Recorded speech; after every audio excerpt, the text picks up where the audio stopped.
गांव से कुछ किलोमीटर दूर एक पुरानी और वीरान हवेली खड़ी थी। लोग कहते थे कि वहां जाने वाला कभी वापस नहीं आता, लेकिन होन्नोर, जो कि एक जिज्ञासु और साहसी युवक था, इन बातों पर विश्वास नहीं करता था।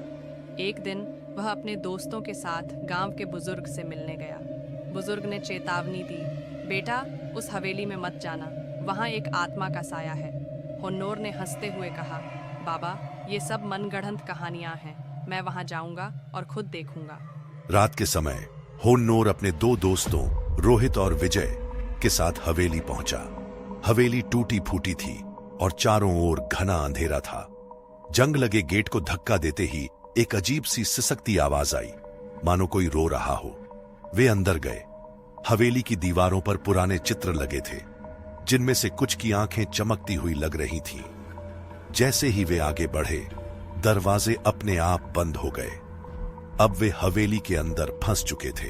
डर के बावजूद होन्नोर ने हिम्मत जुटाकर पूछा, तुम कौन हो? तुम्हारी आत्मा को शांति कैसे मिलेगी? भूतनी की आंखों से आंसू गिरने लगे। उसने बताया, मैं इस हवेली की बेटी रश्मि हूं। सालों पहले मेरे मंगेतर ने मुझे मारकर यहां दफना दिया था। मेरी आत्मा बदला लेने के लिए भटक रही है। विजय कांपते हुए बोला, तो हम क्या कर सकते हैं? भूतनी ने कहा, मेरे हत्यारे की सच्चाई दुनिया को बताओ और मेरी आत्मा को मुक्ति दो। अगले दिन होन्नोर और उसके दोस्त गांव के मुखिया के पास गए और सारी बातें बताईं। उन्होंने गांव के पुराने रिकॉर्ड खंगाले और पाया कि हवेली के मालिक का बेटा सुरेश ही असली हत्यारा था। जब गांव वालों को यह पता चला तो उन्होंने पुलिस को सूचना दी। पुलिस ने सुरेश को गिरफ्तार कर लिया। उसी रात हवेली से रोशनी की एक किरण निकली और रश्मि की आत्मा ने मुस्कुराते हुए कहा।